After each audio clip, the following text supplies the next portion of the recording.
Welcome to the Salmon Runs YouTube. Enjoy the video. You will start by confirming prerequisites, fresh batteries, and the 6-digit programming code. Once done, open the battery cover and press the Schlage button until the keypad lights. Enter your current 6-digit programming code. To put the lock into programming mode, you must hear a long beep or see a solid light to continue. Make sure the latch is retracted or the door is open so the lock can accept changes. Now you're ready to begin changing the programming code itself. Next, navigate the menu to the option labeled Change Programming Code by listening for the tones as you press the Schlage button sequence. You'll enter the existing 6-digit programming code first. This authenticates you. Then type the new 6-digit programming code you want and press the Schlage button to confirm.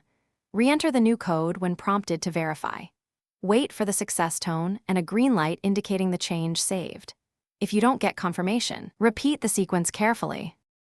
Finally, close the battery cover and test the new programming code from outside the door to confirm locks and automations respond. If the code fails, try replacing batteries and repeat the entire programming sequence. Weak power often causes rejections.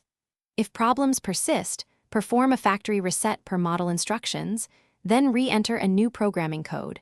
Remember, this erases all user codes. One troubleshooting tip: log the old code before resetting.